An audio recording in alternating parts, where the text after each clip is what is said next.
Good morning and welcome to day 2 of the John Buchan Way. I nearly said John Muir Way there again. So about 7 in the morning. It was pretty cold overnight actually. Got myself a new sleeping bag from Mammut, and I got to say it was superb. And despite it being pretty cold overnight, there was actually ice on the tent this morning. That sleeping bag was pretty toasty, but it is a gorgeous morning. And this fella here, I think it's your first experience of a wild camp. Yeah. Yeah. How'd you find that? Yeah, it's fine. Yeah, it's alright. Cold. Alright, it's not too bad. Yeah. So I think first time using the tent, and he's got a Terra Nova Pioneer, which was, what's your thoughts on that? Nice and cosy. Nice and cosy. Not particularly big. It is billed as a 2-man tent, probably, well, as you can see the size of him, he's, I think you'd be struggling if you were trying to stick to him in there. But anyway, got 7 miles into Peebles on this. One stiff climb to start us off. It's still pretty cool temperature wise at the moment, though I think that sun is going to get warm pretty rapidly now. Have a quick look back at the campsite. But yeah, lovely little spot for a wild camp. Maybe a bit close to the road because there were some noisy bikes last night. So we'll see you on the trail.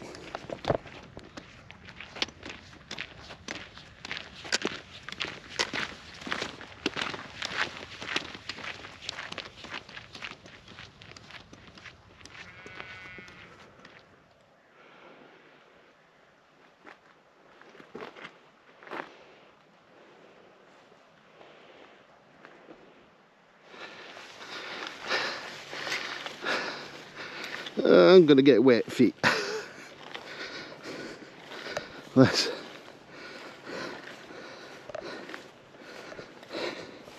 Long grass and dew in the morning.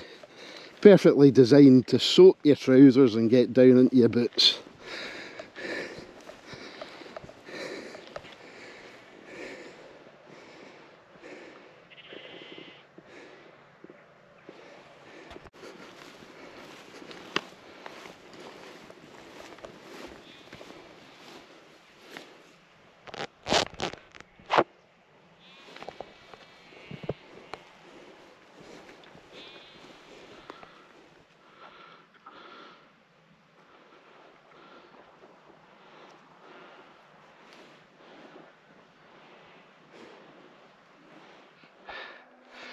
Getting a great view just here of the hill we came over yesterday, and I actually, just as we came off or down to the road, there was a little notice about all the planting that's going on up there. So well, there was native planted, I did see that. Apparently it is mostly going to be Sitka spruce, and understandably the locals aren't too happy about that. So they've actually started a crowdfunder to take legal action against Forestry Scotland, who are the culprits in this. And they have done a bit of damage up there, especially with that forest track that they're putting in.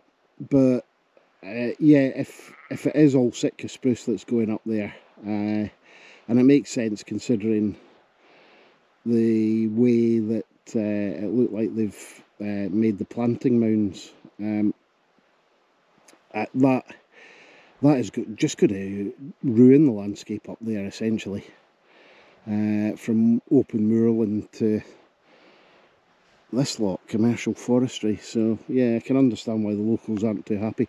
I'll maybe see if I can find the link again when I'm doing the video, and I'll pop a link to the crowdfunder below, and you can read a little bit more information. I've got a buzzard just up there coming over. But what a stunning landscape this is, really.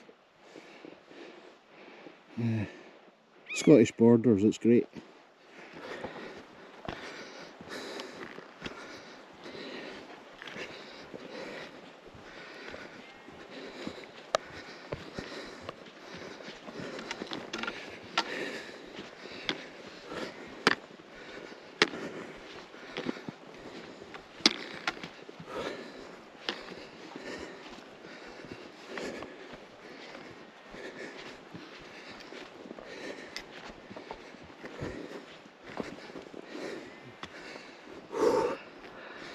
Hey.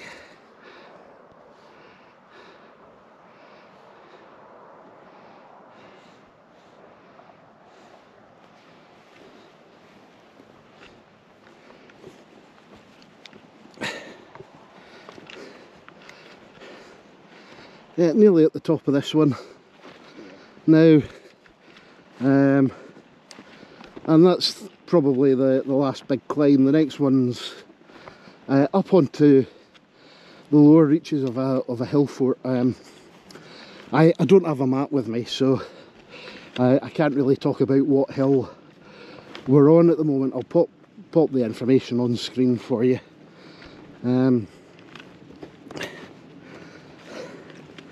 But the last climb we've got's just sort of quite long and steady. It's not particularly strenuous, but loving this morning.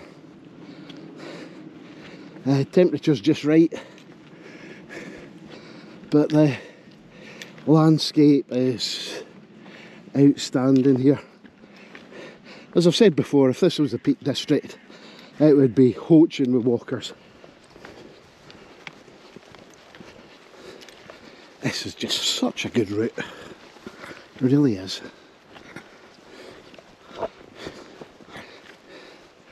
It's like the borders in a, I don't know what's the word I'm looking for, Nutshell. in a nutshell, yeah, and just everything good about the borders in a short route.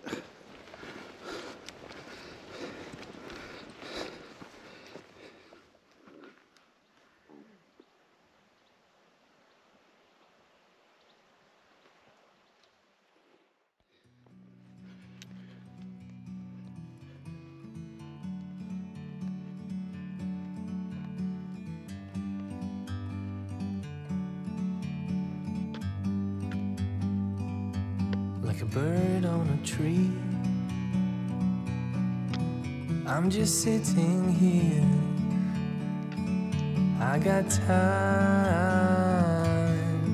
it's clear to see. From up here, the world seems small. We can sit together. It's so beautiful, you and me. We meant to be in the great outdoors, forever free.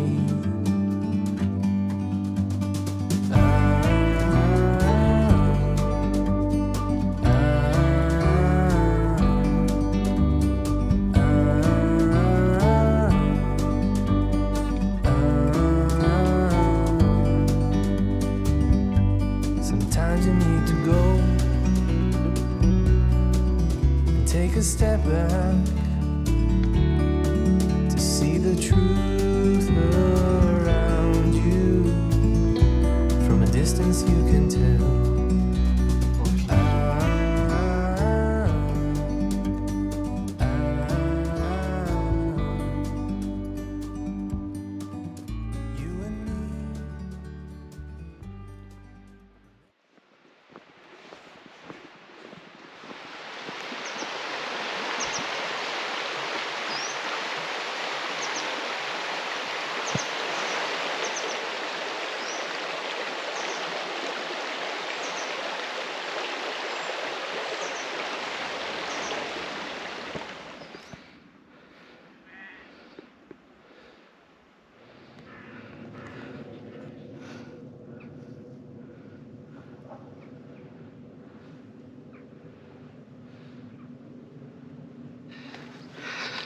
just had a wee break back there.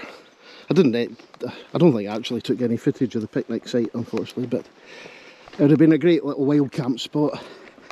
So a little bit of a road walk along here, but again you can get up off the road, off the tarmac, and just onto this nice track for most of it. And again we've got the hills here. Off the top of my head I couldn't tell you their names. I'll put those on screen as well. They make some nice hill walks as well, but the scenery just down here is just consistently fantastic. Helps with the weather as well when the sun's out. Beautiful, beautiful part of the world.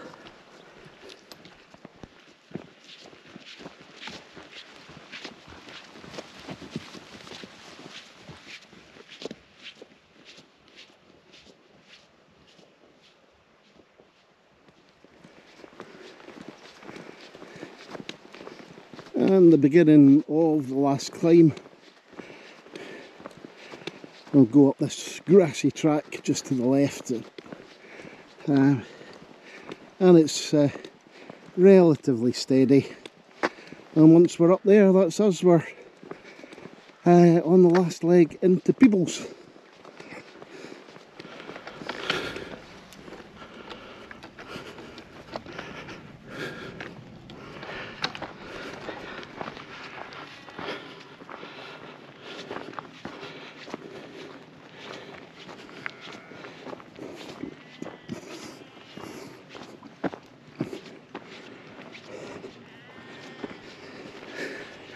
So where we've come over the hill this morning, we sort of met up with the Tweed again, which is just nestling down in the valley there. You can't actually see it because it's quite heavily wooded. We're just out in the distance is Lyne Station. I'll pop a link up to that. It's not the greatest video, but it's the first one I think I ever vlogged after Bar Hill Fort. But it's that in itself is a cracking walk, just out and back either side of the Tweed. Lovely. Just the way it opens up here is phenomenal.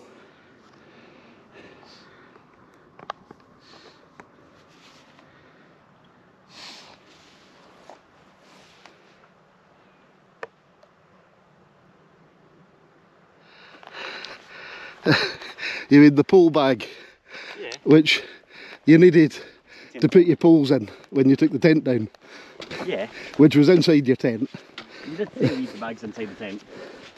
No, I meant this thing, you nugget. Your backpack.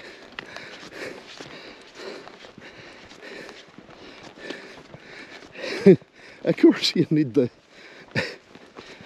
bags for packing the tent away outside right, the tent.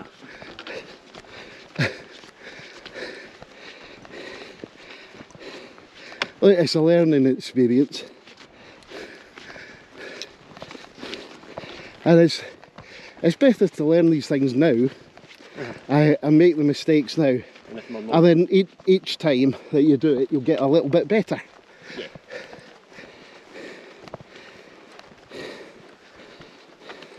And it just comes with experience.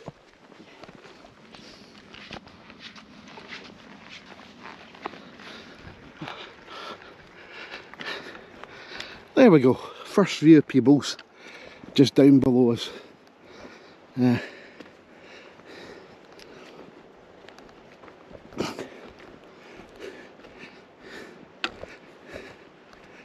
Great little destination, lovely town.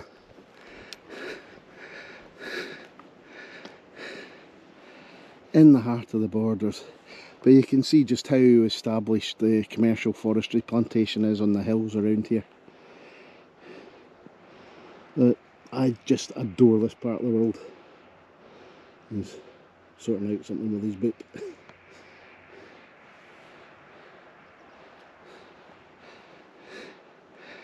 And it's quite the drop now into into the town itself. But yeah, Peebles.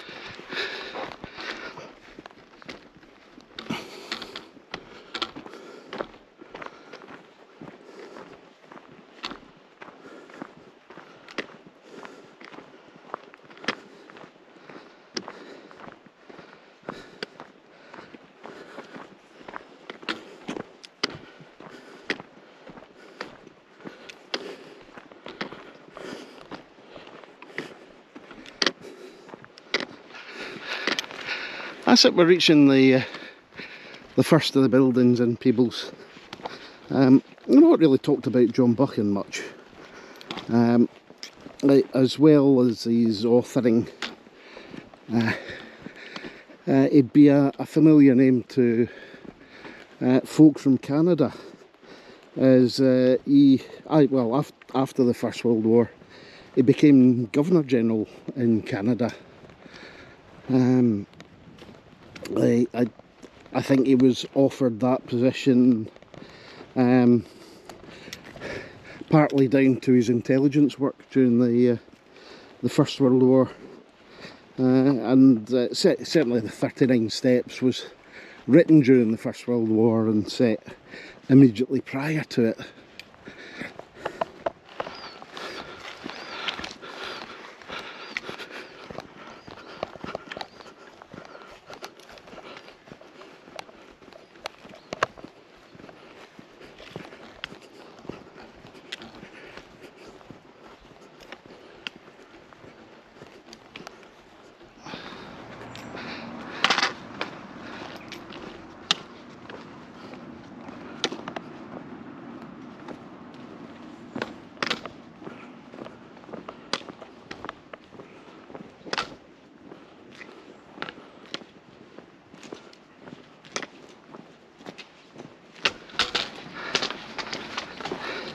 And this is just about back at the car now. Just a little bit, one last hill to go down. Yeah. And we're there. I think virtually bang on for 12 o'clock, is that 12? Yeah, it's quarter to. Quarter to. Well, that's why it didn't finish off the rest of the bongs. Yeah. That was quite cool actually when we were in Rome for the Sunday service. There's one of the clocks at the West End, so it went, get my false teeth in, at the West End of Princes Street, plays Scotland the Brave, and it's got a pipe band that goes round. There we are, there's some buildings here as well. And that's us at the end of the John Buchan Way.